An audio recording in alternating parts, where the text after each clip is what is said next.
Kita lanjutkan materi interaksi antar negara-negara ASEAN. Cikidot.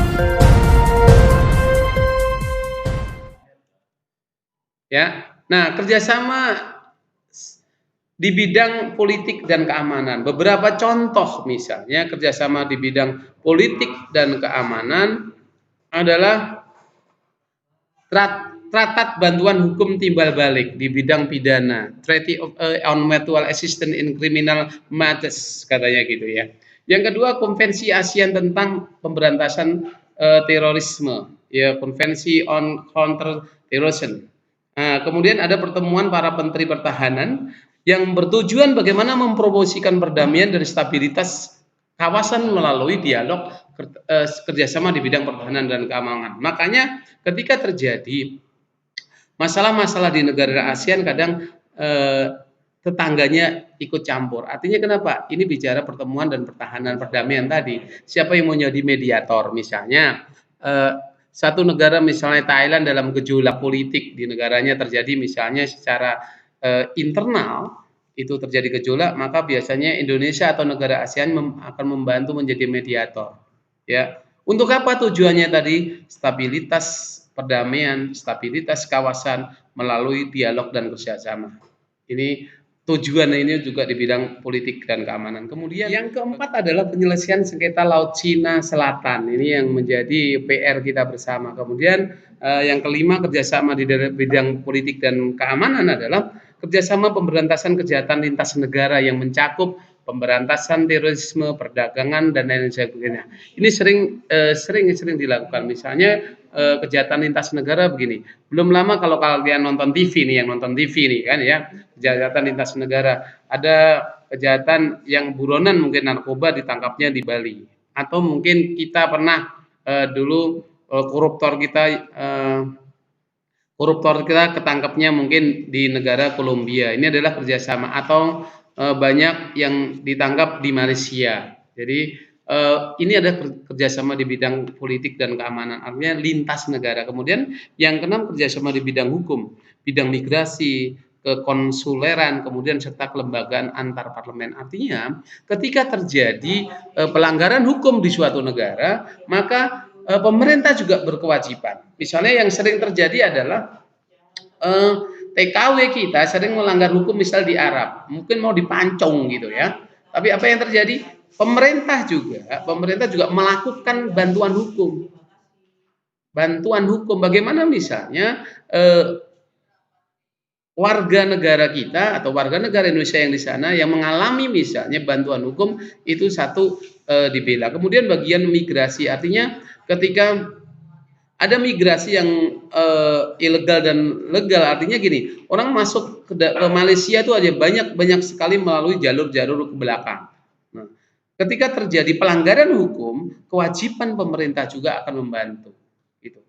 Hal-hal yang misalnya mengalami pelanggaran hukum tetap nanti dampaknya kepada individu, gitu. Individu. Tapi bantuan hukum minimal adalah meringankan hukumannya. Itu kita bicara bidang kerjasama, bidang politik dan keamanan. Kemudian yang selanjutnya adalah yang C, pengaruh perubahan nanti ruang dan interaksi.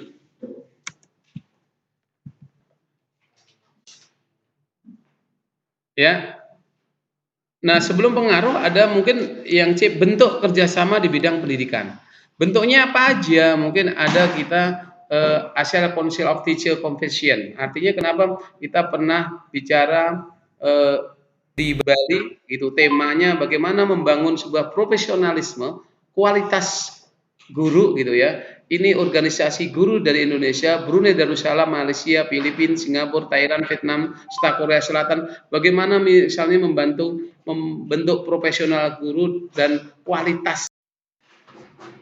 Oke, yang kedua adalah penawaran beasiswa pendidikan. Contohnya Singapura memberikan beasiswa, latihan pengelolaan jasa pelabuhan udara, kesehatan, keselamatan kerja industri, komunikasi bahari dan lain sebagainya.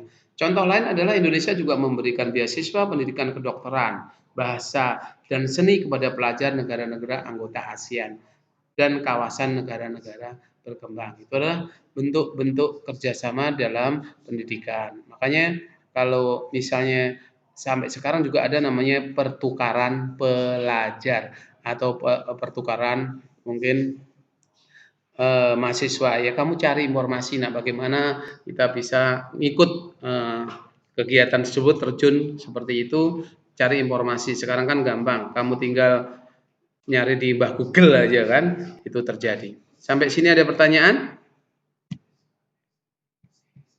Kita lanjutkan kepada mungkin yang ketiga, negara-negara ASEAN juga memanfaatkan beasiswa untuk belajar di berbagai universitas di negara-negara ASEAN dan Jepang. Atau biaya itu diberikan oleh mungkin Jepang Foundation, itu juga dia memberikan beasiswa. Informasinya kamu lihat mungkin yang pernah ikut ekskul Jepang mungkin ke Jalan Sudirman sana, ada informasi-informasi mungkin beasiswa. Kemudian juga Olimpiade bidang pendidikan sering diadakan pada taraf regional Asia Tenggara. Contohnya misalnya Pertamina menyelenggarakan Olimpiade Sains Nasional OSN 2015, kemudian 2016, 17 juga ada.